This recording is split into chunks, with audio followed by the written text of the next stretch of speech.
What's going on, guys? Gomes here, back again on another MLB The Show 20 Diamond Dynasty video. We did this last year, you guys really enjoyed it, so we're going to bring it back in MLB 20. It is going to be my 10 best cards in Diamond Dynasty right now. I do want to preface, these are 10 cards that I have actually used. I don't see much point of just going through and looking at attributes of cards that clearly are the best. It is Emperor palpable that Mickey Mantle is fantastic. You don't need me to tell you that. We're going to go over cards that I've used myself, tried and true, battle tested, and I would love in the comment section, let me know your favorite cards that you guys have got to use so far this year, even if it's in Battle Royale, and let me know some underrated guys. That's really the pool that I like to look for, guys that aren't talked about that much.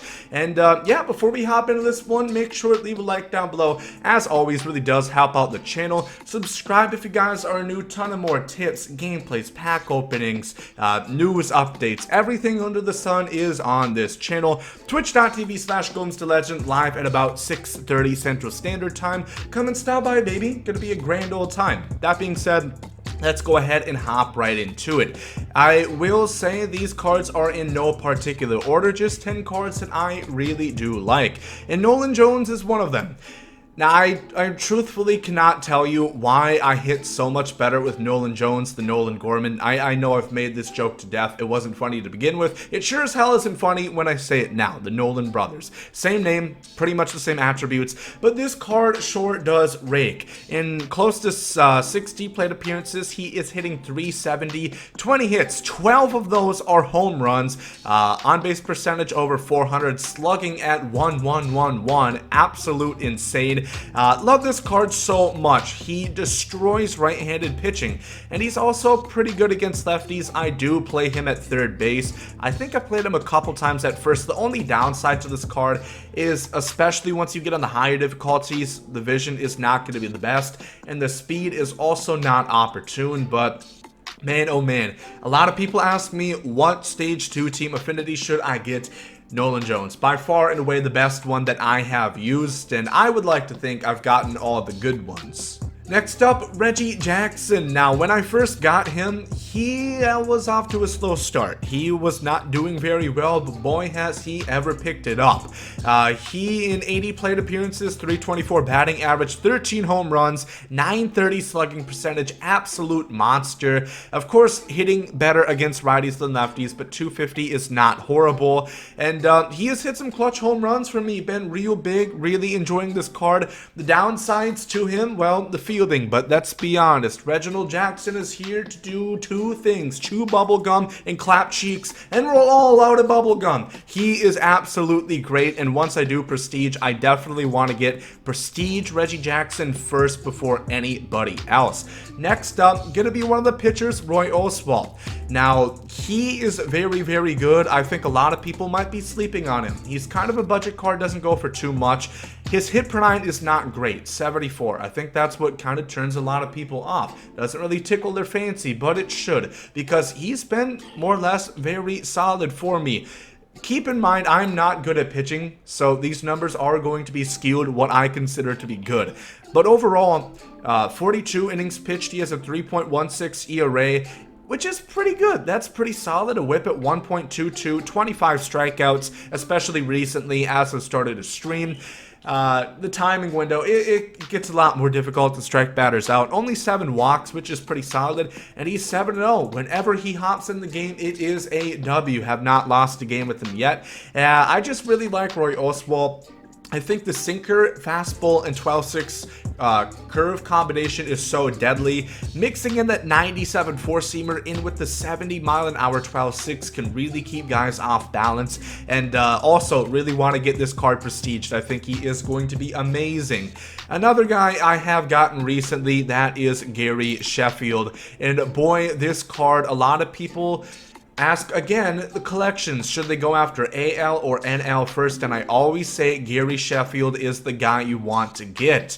He has been insanely good. The debut that I had with him is never going to be topped. 3 home runs and I believe 6 at-bats or something crazy like that. Through 45 plate appearances, still a small sample size. I'm getting more games in though as we start to stream more.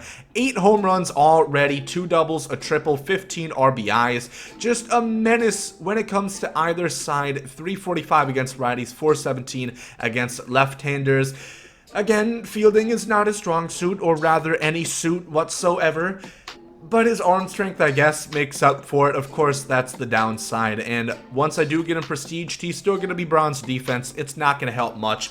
But he is a hitter, plain and simple. That's what you get Gary Sheffield for. Barry Larkin. That's not Barry Larkin. This is Barry Larkin. Again, a lot of people called me crazy when I picked him first in the first XP pack. Through 126 plate appearances, he is hitting a 400 clip. He is really, really good for me. 626 slug, OPS above 1,000, high on base percentage at 437, even hit out 5 home runs and 9 doubles. Hitting 400 aside against both righties and lefties, despite him having not much power against righties. He is very good, great defense, good speed, phenomenal stealing when I do decide to do that. Barry Larkin is awesome. Probably who I would get second prestige, I think. Gonna have some more time to think on that because that's not gonna be today or tomorrow. But try out Barry Larkin. He is really good. A lot of people, I think, are sleeping. And truth be told, if you put him at second base, he's still gonna have silver defense. So don't make you think that he's just a shortstop. He can play other spots. Fernando Tatis Jr., I don't use him anymore, but he might be my favorite face of the franchise card I got to use. 110 plate appearances, he had 308 for me. Just some really clutch moments. I always remember Tatis being a great leadoff guy for me, really set the table, always. Really liked him a lot. OPS at 920, 600 slugging percentage. I guess I didn't hit lefties well with him at all. Jesus, what? What? That makes no sense. But 438 runners in scoring position, batting average. To be fair, I probably didn't face many lefties with him. Only 13 at-bats. It's skewed. Nobody uses lefty starting pitchers, so don't talk shit about that. But great defensively, again, at shortstop. Gold defense, 90 speed. Really like him. He has a phenomenal swing, and to be honest, that's really the main thing you're looking for, is not necessarily the best attributes, but guys that you perform with and do numbers. And Tatis is definitely one of those guys for the San Diego Padres team affinity. Another live series card that was just so good is Ronald Acuna Jr., another one that I really hope to see a better card of. In 150 plate appearances, he hit 381 for me, an 842 slug, 1,250 OPS, 14 home runs, 10 doubles, 6 triples. This card was so damn good. 480 batting average with runners in scoring position, 400 batting average against righties, and he doesn't quite have the threshold of power against righties. We're looking for 80, but super good. Great range in the outfield, great arm, silver defense at center, which is where I played him. I don't know. Again, another swing that I just really mashed with. It just really worked. It clicked for me. I liked Acuna a lot. Maybe if we could see like a nice upgraded Rookie of the Year, Ronald Acuna Jr., something like that, that would be amazing. Really want to see a card of him again and upgraded. Someone that actually has a bit more vision. Moving on, another guy I have not used in a bit, that is going to be Eddie Matthews. And he was amazing again. He was the first one I picked in the Evolution program. And stats, awesome. Silver defense, played above it. He made some really good diving catches for me, and he has a great swing again, as you'd expect. 100 plate appearances, he hit 400 for me, 14 dingers, OPS of 1,340, very good, 916 slugging percentage, what, 7 doubles. He was fantastic. Again, somebody I came up clutch with, hitting nearly 500 with runners in scoring position, and trust me, that really does matter to me a good deal because I am historically unclutch. There are many situations. I believe last night on stream I had bases loaded, nobody out. I did not score. So you best believe I need those clutch hitters. Eddie Matthews is fantastic. If you guys haven't chosen him yet, highly recommend. Can also play left field. However, I recommend sticking him at third. Two more guys to talk about. Somebody else I have not used in a little bit. That is going to be, where exactly is he listed? It's not, he is a right fielder. I thought he was a left fielder. Joey Gallo. I liked Gallo. The problem why I don't use him anymore is his vision. Once you get on even Hall of Fame, it can be kind of tough to hit with him, I find. Great defense, though. 99 arm. That comes up clutch so much. I've talked how the only thing that I don't like about my team right now is my arm, my defense. Because having Reggie and having Taylor Trammell, they don't have arms. There's a real lack of mustard on that arm. Great power, as you would expect. Hitting 323 in 140 plate appearances, 16 home runs, 5 doubles. Honestly, sometimes he disappointed me, but overall, I still did enjoy this card. Not the best batting average against lefties, but he just hits moon shots. He doesn't always hit the ball, but when he does, you best believe it is going to have some high exit velocities tailed onto it. And then finally, it is going to be Corey Kluber. Honestly, him and Oswalt are really the only two starting pitchers I've really found some identity with this entire year. Everybody else has been inconsistent, or I've had such a small sample size with him.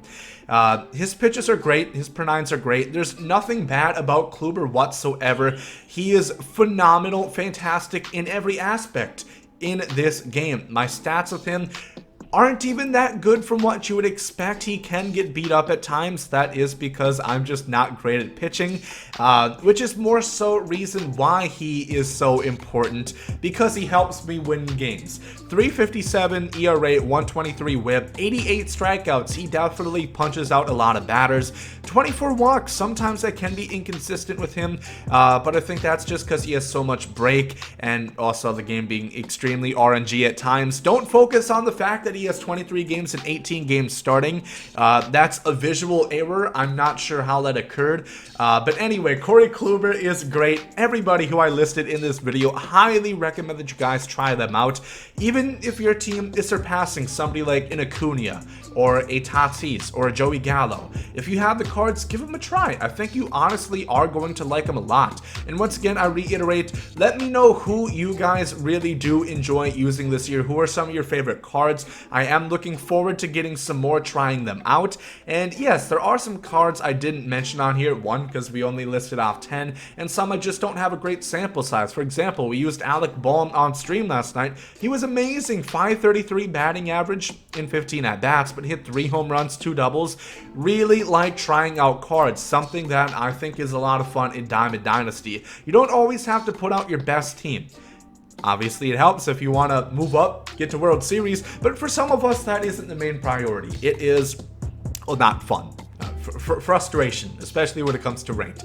But if you guys did enjoy this video, make sure to leave a like down below. Thank you all for watching. Hope you guys have a great day. Take us some Saudi.